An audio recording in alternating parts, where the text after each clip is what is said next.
Guys, assalamu alaikum, barka da warhaka.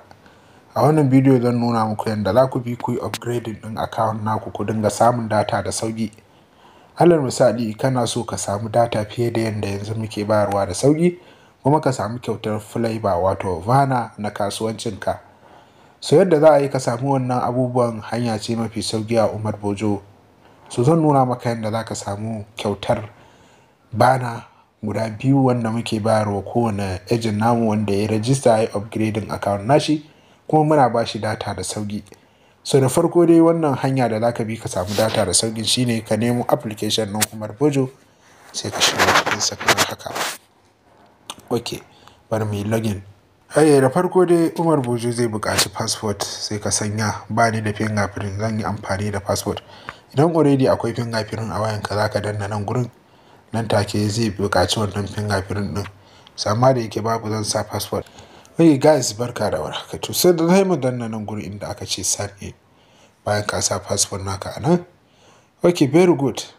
Gashi nan wannan muna cewa idan data mutum ya nuna successfully bai yi ba sai ka sa code din nan, sai ka kula. So abin da na zo nuna muku shine yadda za ka yi upgrading account naka ka zamto merchant ko kuma agent ko vendor, ka dinga samun kuɗi kamar yadda vendors suke samu.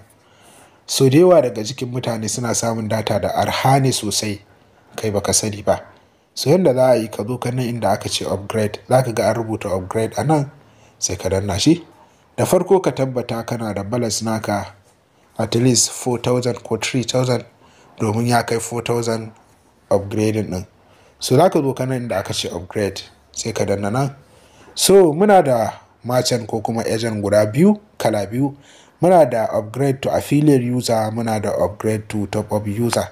Shi top up user in kai upgrading iya data mai sauki za a baka.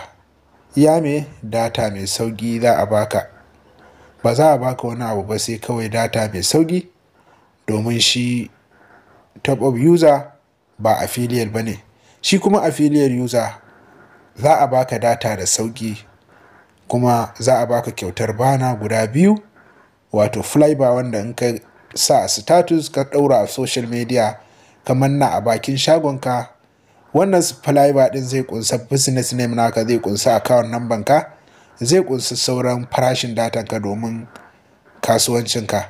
So kuma za ka gayyaci mutane a baka commission affiliate user. So ni na zaɓi affiliate user domin ya fi halarci ko kuma ya ɗan fi inganci. Sai danna, za a yi warning naka, za a ce kindly note that you will be charged 2,959, sai a yi upgrading naka. So idan ka san kana da wannan kuɗi a ciki, to sai ka danna nan inda aka ce yes submit. So za ka ga sun ce congratulations, sun kwashe kuɗinsu. So a yanzu nan data bayan da ake sayarwa kowa za a sayar mini ba. Alal misali na shigo nan gurin, za ka ga sun rubuta farashin datar, ka gani sun rubuta 256.